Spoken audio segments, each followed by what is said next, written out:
Hello,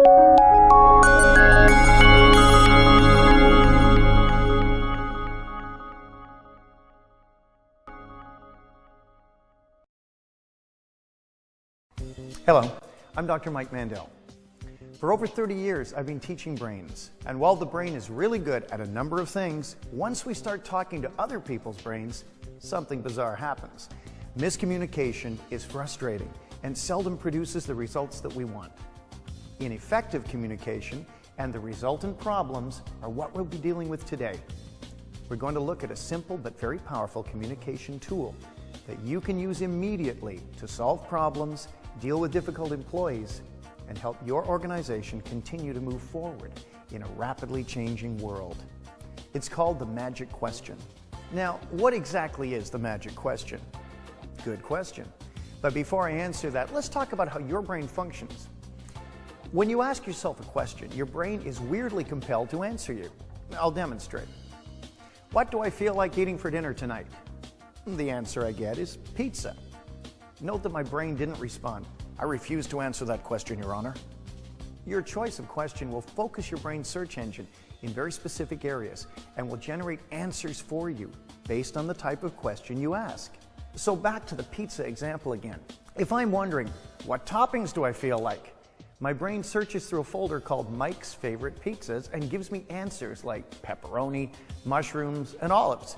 It doesn't come up with the answer 61. So if you ask yourself the wrong type of questions, you'll get the wrong kind of answers. If you ask yourself disempowering questions, which usually begin with why, like, why am I so stupid? Your brain, in its helpful way, might come up with the following. Well, your parents are stupid, so there's a genetic pull.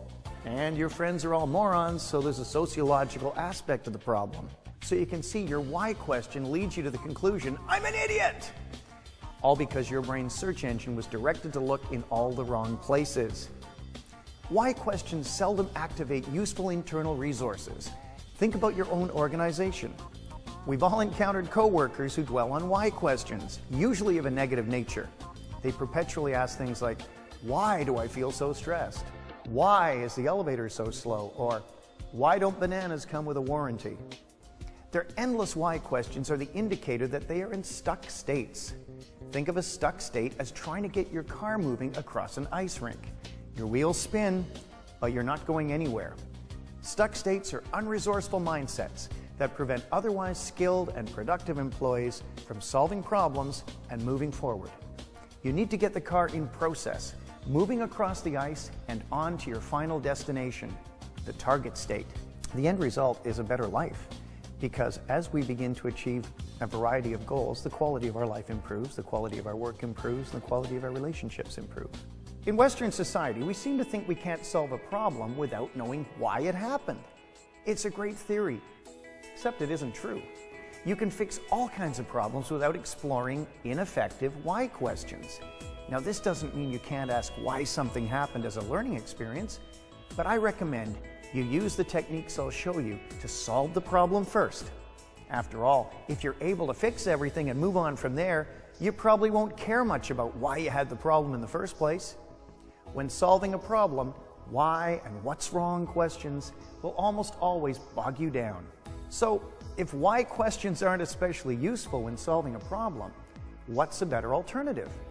We need empowering questions that provide movement towards solutions. These are called process questions because they move us out of stuck states.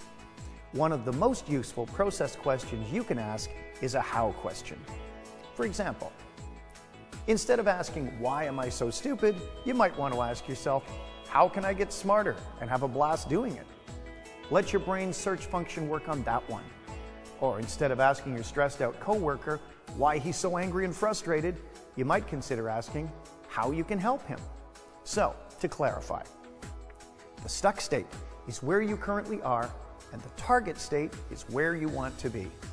Why and what's wrong questions provide no motion whatsoever toward the target state.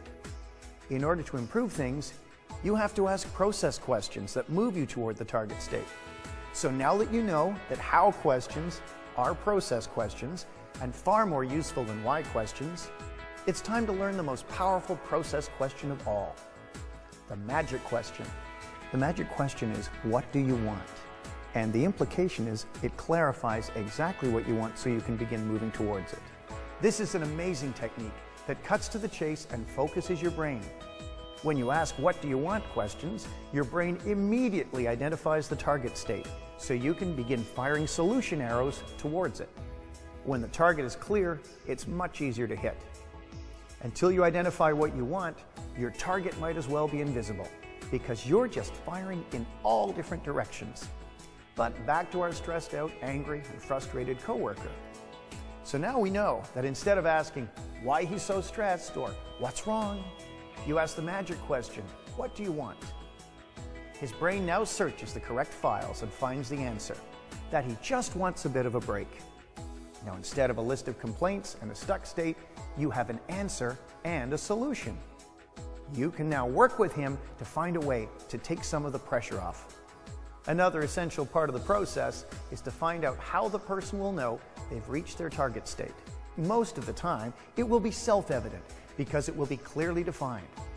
If their target state is not well defined, simply ask what they will see, hear, and feel when they have it. For instance, if I ask you the magic question and you answer that you want to be more relaxed, it's important that I ask you what you will see, hear, and feel when you've reached the target state. How will you know that you are truly relaxed? We have to actually ask each other what we mean. We can't read minds.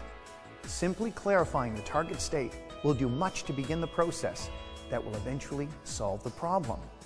So now that you know how to ask yourself and others empowering questions, I have a question for you. What's great about your company or organization, and how are you going to begin using these techniques immediately to improve the quality of your workplace and your life?